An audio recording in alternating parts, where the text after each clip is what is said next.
안녕하세요. 반갑습니다. 심산지로건설팅의 심산원장입니다. 오늘은 묻지마 칼부림과 묻지마 살인범의 사주상 특징에 대해서 간략하게 설명해 드리겠습니다. 여러분도 잘 아시다시피 얼마 전에 신림동에서 조선이라고 하는 33세 청년이 묻지마 살인을 저질렀죠. 이 조선이라고 하는 33세 청년은 조선족인데요. 일명 사이코패스로 판명이 났습니다. 자, 묻지마 살인의 원인이 무엇이냐고 기자가 물으니까 열등감 때문에 그랬다. 이렇게 이제 답변을 했는데요. 자, 어저께는 분당 서현역 AK 프라자에서 또다시 묻지마 칼부림이 발생했습니다. 자, 역시 23세 젊은 청년인데 최모 씨라고 하는 지금 현재 배달업에 종사하는 남자가 묻지마 칼부림을 벌였는데요. 자, 이 청년은 중학교 시절에 특목고를 도전할 만큼 아주 영재였다고 합니다. 공부를 잘했던 학생인데 특목고를 입시에서 탈락한 다음에 어떤 고등학교도 중퇴했다고 하죠. 이것을 이제 사주에서는 항마운이라고 하는데, 그래서 인격장애라든가 어떤 피해망상증, 이런 조현병이라든가, 과연 이와 같이 폭언, 폭력, 살인, 칼부림, 이런 범죄, 강력범죄를 일으키는 사람들의 사주상 공통점이 있는가? 여기에 대해서 제 나름대로 연구해 봤는데요. 자, 실제 살인을 저질렀던 정유정이라든가 고유정이라든가 유영철이라든가 이런 사이코패스라든가 이런 사람들의 사주명식을 분석하면서 간략하게 설명해 드리겠습니다. 자, 화면을 보시면 세 개의 사주명식이 있는데요. 맨 위에 있는 사주명식이 정유정이라고, 작년에 이 살인사건을 벌였죠. 그 다음에 몇 년 전에 고유정이라고 전 남편도 살해하고 이런 비극적인 살인을 저질렀던 고유정 사주. 그 다음에 맨 아래는 20명 이상 23명의 많은 사람들 연쇄살인범 유영철 씨 사주가 됩니다. 자, 그러면 이 세 명의 사주 이 외에도 상당히 그 연쇄살인범이라든가 묻지마 폭력살인, 칼부림 사건의 범죄인이 많은데 지명관계상 대표적으로 3명의 사주를 바탕으로 이 사주상에 어떤 문제가 있는가, 이것을 간략하게 표기하면서 설명해 드리겠습니다. 첫 번째, 이러한 묻지마 살인, 칼부림, 이러한 범죄인들은 첫 번째 정신적인 문제가 있습니다. 정신적으로 문제가 있다. 그러니까 인격 장애를 가지고 있다는 거죠. 트라우마.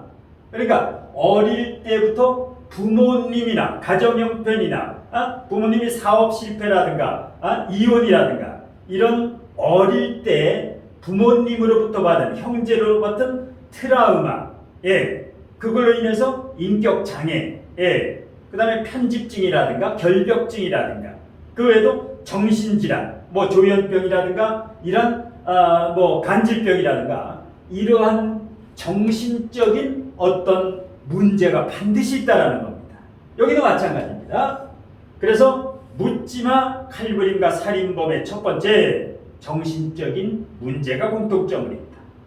자, 그 다음에 사주 오행에서 목화토금수가 있죠. 여기도 보면 이제 목화토금수 색깔이 5가지가 있는데 오행이라고 하는데, 이런 범죄를 저지르는 사람은 토금수 오행이 강하다. 토금수 오행이 목화 오행을 많이 가진 사람보다 토금수 오행을 강하게 가진 사람이 이러한 범죄를 일으킬 가능성이 높다는 겁니다. 왜 그럴까요? 자, 토금수, 여기는 토하고 금만 있죠.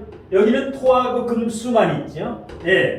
이렇게 토금수가 강하다라는 것은 비밀이 많다, 숨기는 것이 많다라는 겁니다. 보이지 않는 이 트라우마, 자기가 속으로 안고 끙끙 앓다가 바로 이런 흉악한 사건을 벌인다는 겁니다.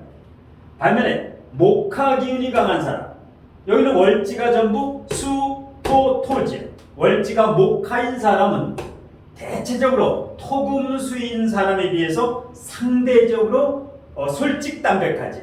그래서 목화 기운이 강한 사람은 솔직담백하기 때문에 이러한 이제 살인범이 숫자가 상대적으로 낮다. 반면에 토금수가 강한 이 사주 중에서 이러한 사건 연루자가 상대적으로 많다라는 겁니다. 자, 그 다음에 세 번째, 평관.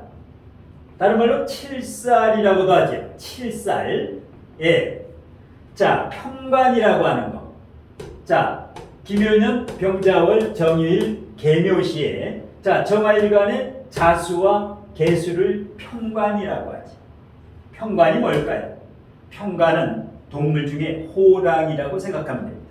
평관은 항상 일간을 극합니다. 이렇게 정계충, 이 수는 수국화, 수국화. 그래서 평관이 강할 때는 식신상관도 강하면 좋습니다. 그런데 여기는 식신이 있기는 하나 식신의 뿌리가 약하다. 이 기토의 뿌리가 여기에 식상이 너무 이제 타료 식상, 타료 상간상진이라든가 식상이 조금 약하지요. 예, 이런 경우 식상이 약하면서 평관이 강하면 식신제살이 잘 안 된다.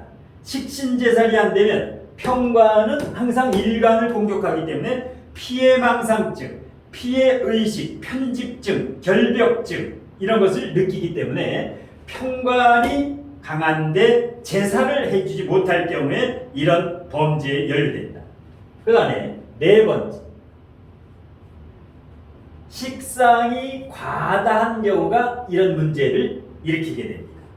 고유정이 지금 식상이 임수, 개수, 임수, 신유일주에 그 다음에 축토도 오행으로는 편일이지만 육친으로는 식상 역할을 합니다.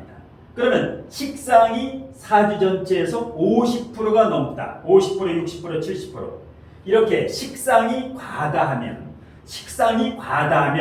법이고 룰이고 규칙이고 없지요. 법을 파괴한다. 그러니까 범죄를 가감하게 저지른다는 거죠. 유영철 23명을 무참히 죽인 살인마, 희대살인마죠. 역시 식신 2개, 상관 2개, 식신상관이 강하다. 이런 사주가 정관운이 오면 상관이 있지요. 여기서 정관이 와서 상관, 정관운에 이런 흉악한 범죄를 저지르게 됩니다. 상관, 경관, 위야백단이다. 그래서 식신상관이 과다한 사람은 주의를 해야 됩니다. 발달한 사람은 괜찮은데 50%가 넘는 경우는 대단히 주의해야 됩니다. 그 다음에 다섯 번째, 비겁이 왕하거나 강한 사람. 비경겁제, 유영철 같은 경우 간여지동이죠. 고유정도 간여지동이죠. 간여지동이면서 유영철 같은 경우는 비경겁제가 굉장히 과다하죠. 이렇게 비경겁제가 50%가 넘을 경우에는 독불장군이죠. 안하부인이죠. 내가 대장이다. 그래서 내 멋대로 하지. 남의 말을 듣지 않는다. 예? 귀를 닫고 입을 여는 이렇게 비경겁제, 간여지동사주 같은 경우는 일단 주의를 좀 해야 된다. 예. 그 다음에 여섯 번째는 무간사주입니다. 무간사주라고 하죠. 관성이 없는 것. 고유정사주 같은 경우 관이 없지요. 신금일간에 화가 전혀 없다. 관성이 없으면 법이고 룰이고 없는 거죠. 예, 욱하고 웃기, 폭언, 폭력 이게 무간사주의 전형적 특징입니다. 뚜껑이 열리면 주체를 하지 못한다. 아래 유영철도 무토일간인데 나무가 전혀 없죠. 예, 나무가 지장간에만 있고 원국에는 없다. 이러니까 관성이 없으니까 연쇄살인을 저지르게 됩니다. 그래서 무간사주는 마음 공부나 사회 공부나 인성 공부나 내공을 키우기 위해서 공부를 부단히 많이 해야 됩니다. 예. 그 다음에 일곱 번째는 기문관살, 탐화살, 기문관살이나 탕화살. 이렇게 자유기문이라고 하죠. 자유기문이라든가 묘신기문, 추고기문, 진해기문, 여러 가지 사술기문이라든가 많은데 이 기문관살이 월 1에 있거나 탕화살, 축토라든가 인목이라든가 오화, 인추고를 탕화살이라고 하죠. 탕화살을 월지, 일지에 가지고 있는 분들, 이런 분들은 감정 기복이 굉장히 커서 자살 충동이라든가 사람을 죽이려고 하는 이런 충동이 순식간에 일어나게 됩니다. 그 다음에 여덟 번째는 여자 같은 경우는 음일간, 남자 같은 경우는 대체적으로 양일간. 자, 정유정과 고유정은 여자지. 이렇게 음일간, 정화일간, 신금일간, 음일간이죠. 유영철은 남자는 주로 이제 무토, 무진일주, 양일간들이 상대적으로 음일간보다는 조금 더 강하다. 이런 겁니다. 자, 그 외에도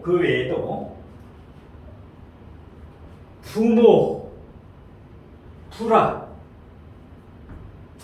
자식이 학교 다닐 때 항마운을 느끼는 경우도 있고, 그 다음에 자퇴를 한다라든가, 어떤 검정고시를 보는 경우도 있고, 그래서 항마운이라고 하는데 대체적으로 부모님의 젊은 시절 이렇게 갈등과 불화를 많이 느끼거나 아니면 별거를 한다거나 아니면 이혼을 한다거나 이렇게 결손 과정, 그 다음에 특히 부모가 폭언이나 폭력을 이렇게 사용했을 때 자식에게 어린 시절에 트라우마가 강하다라는 거죠. 그래서 이제 주로 결선 과정에서 이러한 일이 많이 일어납니다. 그래서 이 자식이 이와 같이 폭력과 살인을 저지를 때는 부모의 잘못이 굉장히 크다라는 겁니다. 그래서 자식은 부모의 바로미터가 됩니다. 자식이 어떻게 자라나는가, 자식이 속을 썩이면 반드시 부모, 엄마, 아빠에게 책임이 있다고 봐야 됩니다. 이게 바로 DNA, 유전적인 요소도 간과하지 못한다. 그 다음에 가장 중요한 해결책은 역시 실력과 내공을 쌓는 것이 무엇보다 중요한데요. 왜냐하면 이러한 것들은 사람의 내면의 질량과 내공이 부족하면 어떤 대상으로부터 끄달리게 됩니다.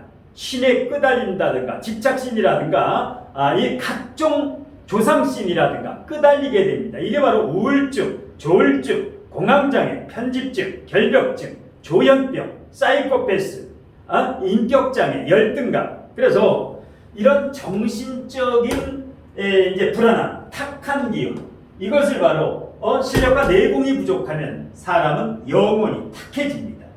그리고 여러분이 사주에 자라는 형충파해가 강할 때, 예를 들어서 정계충이라든가 자유기문이라든가 묘유충이라든가 축술미라든가 축진파라든가 진진형이라든가 이렇게 진술충이라든가 형충파해가 강할 때, 합보다 형충파해가 강할 때, 이럴 때 바로 묻지마 살인이나 묻지마 칼부림. 왜? 이렇게 이제 형충파해가 강하면 싸움 딱 기질이 있죠.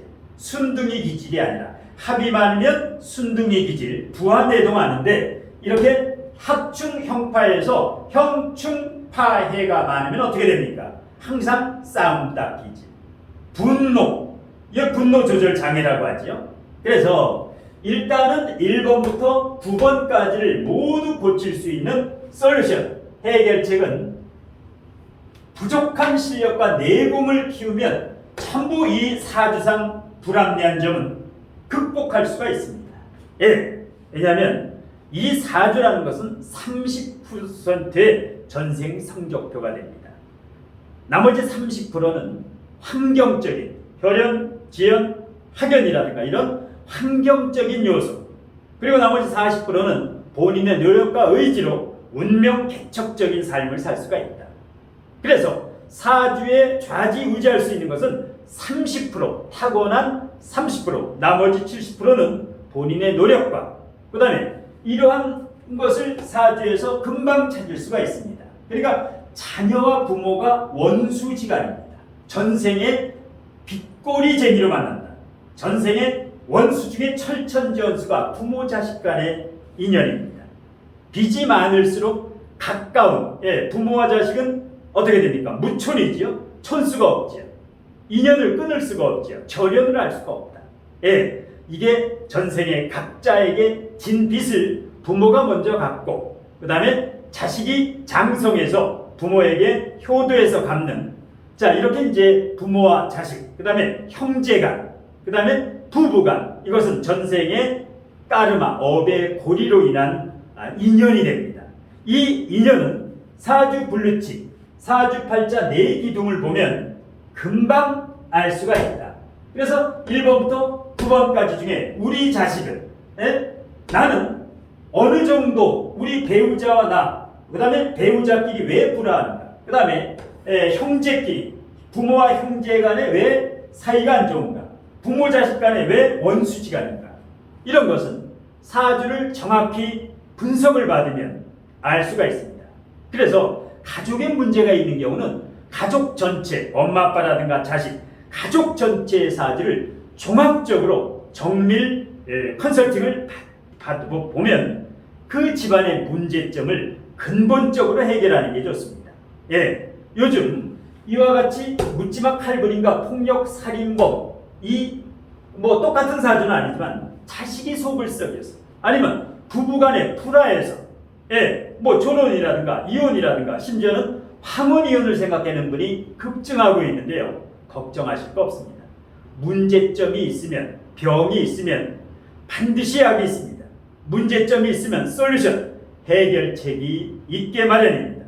걱정하지 마시고, 문제점이 있으면 가족의 문제라든가 부모 자식에 어떤 문제가 있는가, 우리 자식은 왜 이 모양의 입꼬리인가, 이 정확히 진단을 받고 문제점을 찾아서 하나하나 고치면 그러면서 이제 실력과 내공을 키우면 반드시 문제는 해결이 되게 되어 있습니다.